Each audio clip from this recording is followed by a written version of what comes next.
Mystère de l'île de Pâques à la lumière du créationnisme, c'est un livre que je viens de rééditer, qui n'était plus en vente depuis, on va dire, depuis bientôt 2 ans, et qui est capital parce que aujourd'hui on balance un mensonge de plus, voilà, aux têtes idiotes, aux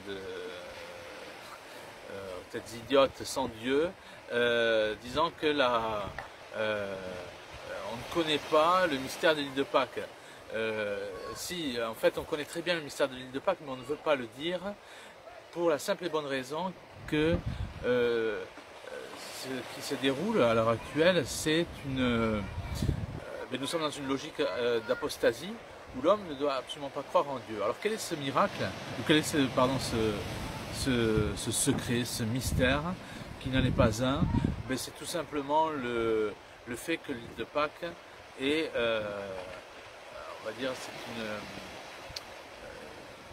c'est un monde qui existait avant le déluge, et on le voit très bien. Donc les statues sont, les Moai, sont des rescapés de ce monde donc d'avant le déluge. On le voit très bien puisqu'elles sont en moitié enfouies, ou elles sont culbutées, ou elles sont complètement enfouies. Les outils qui ont servi à leur construction ont été complètement, sont dans le plus grand désordre. Donc on voit bien qu'il y a eu un état de surprise. Mais l'argument principal, ce sont ces statues qui sont, comme je le disais, en biais ou complètement couchées, avec les sédiments tout autour, cachant même les écritures hiéroglyphiques qui sont inscrites sur ces statues, et qu'on a fait semblant de découvrir en 2015, lors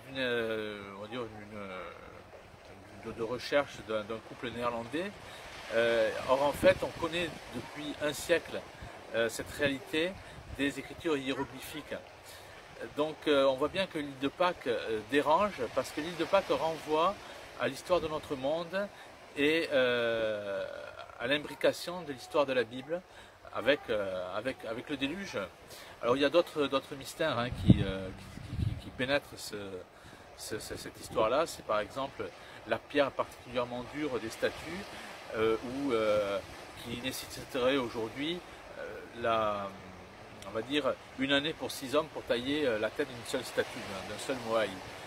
Sachant qu'une statue entière fait plus de 20 mètres, peut faire plus de 20 mètres, et il y a plus de 1000 statues. Donc on voit bien qu'il y a une technologie qui était bien supérieure. Alors là je n'invente rien, parce que c'est même un prix Nobel de chimie en 1921, que je mentionne, qui parle d'un monde qui était, pour ne pas le cacher, le monde de l'Atlantide, qui était bien plus évolué que le monde d'aujourd'hui. Ce scientifique, ce prix Nobel donc, de chimie, c'était Frédéric Soddy, S-O-D-D-Y. Donc on voit aussi par cet exemple-là une autre imbrication, c'est-à-dire une autre réalité, l'existence de l'île de Pâques par rapport à l'Atlantide, et par les hiéroglyphes par rapport à l'Égypte. Donc, et de civilisations bien plus évoluées que la nôtre, et d'une civilisation qui a vécu par rapport à la réalité qu'expose la Bible par rapport au déluge. Parce que même on retrouve l'existence du déluge dans les écritures hiéroglyphiques en Égypte. Donc c'est tout ce travail que j'ai entrepris, que je démontre, c'est tout ce travail, ou du moins cette science qu'on ne veut pas exposer à la population, parce qu'on veut la garder à tout prix à l'écart de son créateur. Et le résultat en est ce que l'on voit aujourd'hui, c'est-à-dire qu'on donne des interprétations complètement fausses à partir du darwinisme, mais surtout pas, c'est ce qu'on ne veut pas, on ne veut pas ramener l'homme à la création. Et l'île de Pâques est la preuve, par A plus B je dirais, de l'inhérence, c'est-à-dire de l'exactitude. Il n'y a pas une seule phrase qui soit fausse dans la Bible, donc l'inhérence, l'exactitude biblique.